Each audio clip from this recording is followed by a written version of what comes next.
पाना जय जिनेंद्र। 1200 वर्षापूर्वीची परंपरा असलेला आमच्या नांदणी संस्थांचा जिनसेन मठ आहे। या मठाच्या अधिपत्याखाली जवळपास 743 गाव आहेत। 1992 सालापासून माधुरी नावाची हत्तीन अगदी 4 वर्षाची असल्यापासून आमच्या नांदणी गावामध्ये आहे आणि 2025 सालापर्यंत अगदी 35-36 वर्षापर्यंत आम्ही माधुरी हत्तीनीला अतिशय उत्तम पद्धतीने चांगल्या पद्धतीने आम्ही सांभाळतोय। माधुरी हत्तीन ही फक्त हत्ती नसून ती आमच्या नांदणी गावचा स्वाभिमान आहे, ती नांदणीचा अभिमान आहे आणि नांदणीतील प्रत्येक नागरिकाचा ती जीव की प्राण आहे।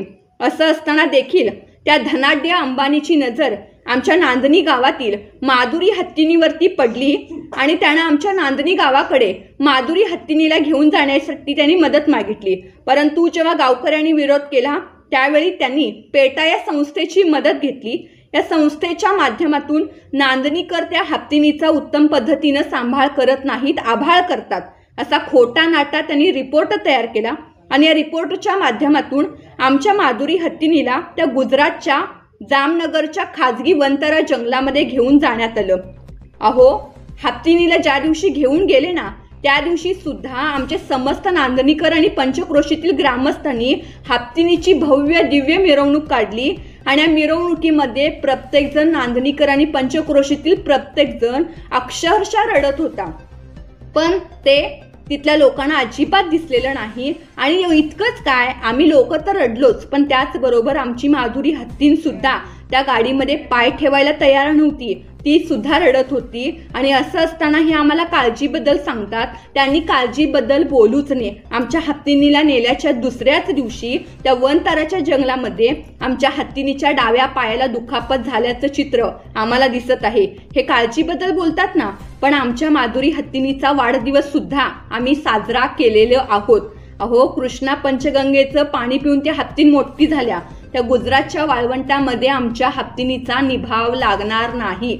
आम्ही खूप चांगल्या पद्धतीने काळजी घेतलोय, घेत आहोत आणि घेणार आहोत। फक्त जैन धर्मियांचं नाही तर पंचक्रोशीतील प्रत्येकाचं, संपूर्ण धर्मियांचं एक श्रद्धास्थान म्हणून आम्ही आमच्या त्या हत्तीनीकडे पाहतोय। नांदणीचा बुधवारचा बाजार असेल, शाहूनगरचा जयसिंगपूरचा बाजार असेल, नांदणी गावची भैरवनाथची यात्रा असेल, बिरोबाची यात्रा असेल, रेणुकाची यात्रा असेल, नांदणीतल्या प्रत्येक धर्मियांच्या प्रत्येक कार्यक्रमामध्ये आमची माधुरी हत्तीन तिथे उपस्थित असते आणि संध्याकाळी 5 वाजता ही हत्तीन आमच्या गावातून फेरफटका मारते। हत्तीनीच्या घंटीचा आवाज आला की घराघरातली प्रत्येक लहान मुलं घरामध्ये जो काही खाऊ असेल तो खाऊ घेऊन पटकन येतात, हत्तीनीला देतात आणि त्या हत्तीनीकडून प्रेमळ भरभरून आशीर्वाद सुद्धा घेतात।